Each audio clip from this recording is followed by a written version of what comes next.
Next is a presentation from Cristina Núñez, the Managing Director of NECSTOUR. Cristina, please.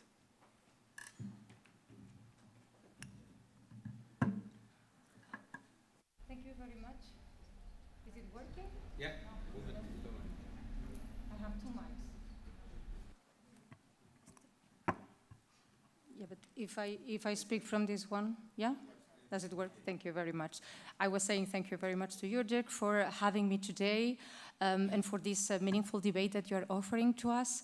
It's a great pleasure to collaborate the network of NECSTOUR and for myself with your great team, Virginia and Roxana, and also our compliments for the great leadership that you are offering. Our Vice President representing Andalusia region said, we are the network of European regions for sustainable and competitive tourism. This means a community of subnational destinations which share the same concern but also the same commitment that the tourism of tomorrow, which is already today, must be sustainable or will not be. And this is only that we can achieve a better tourism model for our residents and our visitors in our sector only if we collaborate. And this is why we firmly believe in European collaboration, and we are glad to represent in Europe, bring together European projects, but even more. Today we are here happy to share with us our experience in developing but also implementing our climate action plan as a consequence of our commitment to the Glasgow Declaration. We are here to share our experience, but we're also here to learn about it, because we are a supporting organization, so our climate action plan is not perfect. It doesn't represent the sector, so I'm happy that you're going to benefit from this discussion in the following panel. It doesn't represent one destination either, so luckily we have Cristina that will do this job to present a very good climate action plan from a leading frontrunner in climate action, which is Visit Finland. But for us, what matters is that we require the commitment of all the network, of every single region, of every single DMO, to say yes, business as usual is not an option. Science tells us, and science doesn't lie, I hear this morning. And also because we can't deny the responsibility we have as tourism leaders, as tourism marketeers, in order to take one step further.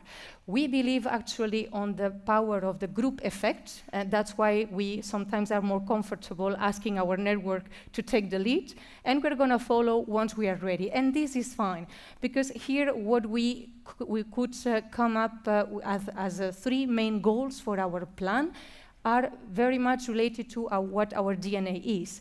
First is that we need to engage our regions in taking action first, and then together accelerating climate action in tourism. And for that we recommend and we help you to build your own climate action plan. Then secondly, and related to the first objective, very, very important, we need to raise awareness, but also we need to get our members engaged and fully align.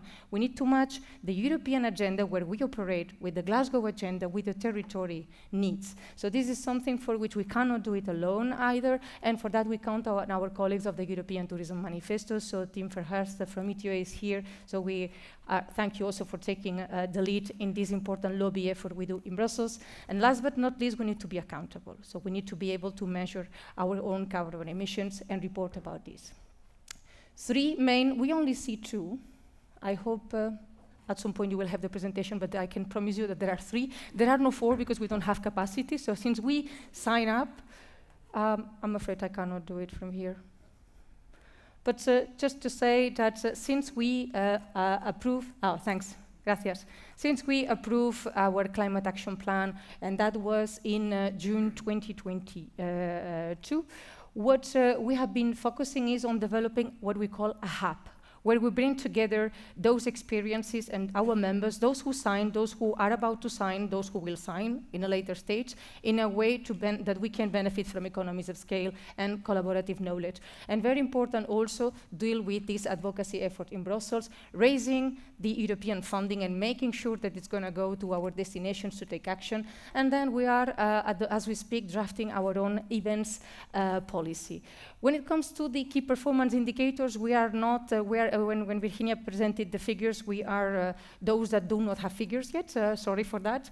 But instead, I don't think it doesn't matter to you to hear how many of our members have signed, how many of those have plans, how good are those plans. Maybe this is a very perhaps a more interesting conversation. But what matters is the collective effort. We have been following the leadership of Visit Scotland already for a while and since the beginning. A very pragmatic approach of engaging the industry and also getting the action start.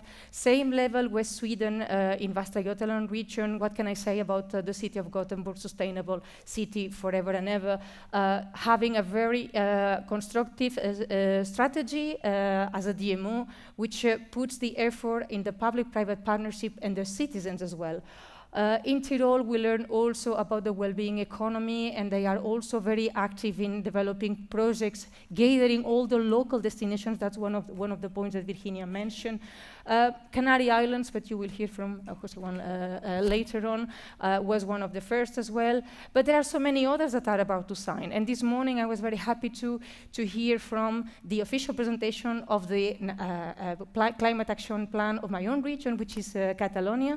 And so one of the things I take as a good message to inspire the others is about it's important to have a plan, but even more important is how is the governance of this plan.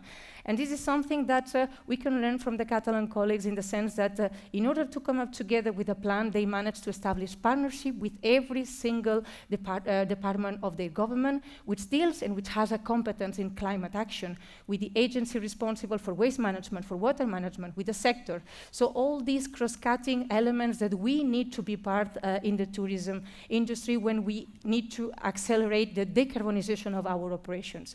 This is we're coming from a long pathway. You will read in the slides, but for sure you can imagine that this doesn't happen from today till tomorrow, but what matters is that we keep learning from each other. And as we speak, what we're working on this Climate Action Hub, what is gonna look like is, of course, the 5 pathways of, is it me? Is it you? No toco nada. I don't touch anything, I promise. So the 5 pathways of Glasgow, but taking from the eyes of the DMO. What can I do as a DMO to show the example? How can I engage my industry? How can I engage my visitors? And also what I'm going to offer about my destination? Where do I put the limits? And this is something very important because what our members want as content is not what it already exists. What we want is really actionable, good practices, examples. How do I write my climate action plan? Which are the steps I need to take to decarbonize? Who has the money? Which are the experts that can help me? This is the kind of information that needs to be digested to accelerate the action. And my last word is to emphasize the need for all of us to collaborate. We're here, as I said, to learn from all of you. What we are driven for is both individual and collective commitment. So once again, thank you very much. I hope this was inspiring. I'm looking forward to the debate with all of you. Thank you very much.